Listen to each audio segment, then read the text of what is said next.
एक बार दो व्यक्ति एक मंदिर के पास बैठे गपशप कर रहे थे।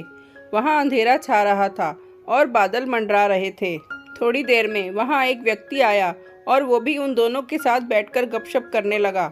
कुछ देर बाद वो व्यक्ति बोला, उसे बहुत भूख लग रही है। उन दोनों को भी भूख लगने लगी।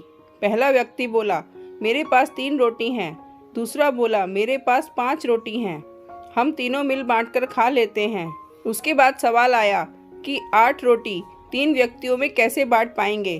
पहले व्यक्ति ने राय दी कि ऐसा करते हैं, हर रोटी के 3 टुकड़े करते हैं, अर्थात 8 रोटी के 24 टुकड़े हो जाएंगे और हम तीनों में 8-8 टुकड़े बराबर बराबर बट जाएंगे।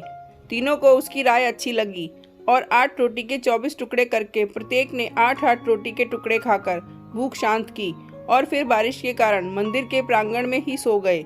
सुबह उठने पर तीसरे व्यक्ति ने उनके उपकार के लिए दोनों को धन्यवाद दिया और प्रेम से 8 रोटी के टुकड़ों के बदले दोनों को उपहार स्वरूप 8 सोने की गिन्नी देकर अपने घर की ओर चला गया। उसके जाने के बाद दूसरे व्यक्ति ने पहले व्यक्ति से कहा, हम दोनों 4-4 गिन्नी बांट लेते हैं। पहला व्यक्ति बोला, नहीं, मेरी 3 रोटी थी और तुम्हारी 5 रोटी थी, अतः मैं 3 गिन्नी लूँगा, तुम्हें 5 गिन्नी रखनी होंगी।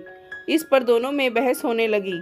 इसके बाद वे दोनों समाधान के लिए मंदिर के पुजारी के पास गए और उन्हें अपनी समस्या बताई तथा समाधान के लिए प्रार्थना की। पुजारी भी असमंजस में पड़ गया। दोनों दूसरे को ज़्यादा देने के लिए लड़ रहे थे। पुजारी ने कहा, तुम लोग ये 8 गिन्नियाँ मेरे पास छोड़ जाओ और मुझे सोचने का समय दो, मैं कल सवेरे जवाब दे पाऊंगा। पुजारी को दिल में वैसे तो दूसरे आदमी की 3-5 की बात ठीक लग रही थी, पर फिर भी वो गहराई से सोचते सोचते गहरी नींद में सो गया। कुछ देर बाद उसके सपने में भगवान प्रकट हुए तो पुजारी ने सब बातें बताईं और न्यायिक मार्गदर्शन के लिए प्रार्थना की और बताया कि मेरे ख्याल से 3 और 5 का बंटवारा ही उचित लगता है। भगवान मुस्कुराकर बोले, नहीं, पहले व्यक्ति को 1 गिन्नी मिलनी चाहिए और दूसरे व्यक्ति को 7 गिन्नी मिलनी चाहिए। भगवान की बात सुनकर पुजारी अचंभित हो गया और अचरज से पूछा, प्रभु ऐसा कैसे? भगवान फिर एक बार मुस्कुराए और बोले, इसमें कोई शंका नहीं है कि पहले व्यक्ति ने अपनी 3 रोटी के 9 टुकड़े किए, परंतु उन 9 में से उसने सिर्फ 1 बांटा और 8 टुकड़े स्वयं खाया, अर्थात उसका त्याग सिर्फ 1 रोटी के टुकड़े का था, इसलिए वो सिर्फ 1 गिन्नी का ही हकदार है।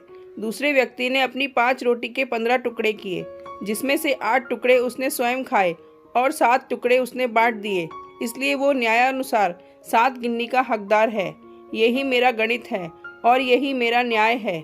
ईश्वर के न्याय का सटीक विश्लेषण सुनकर पुजारी नतमस्तक हो गया। इस कहानी का सार यही है कि हमारी वस्तु स्थिति को देखने की, समझने की दृष्टि और ईश्वर का दृष्टिकोण एकदम भिन्न है। हम ईश्वरीय न्याय लीला को जानने समझने में सर्वथा अज्ञानी हैं।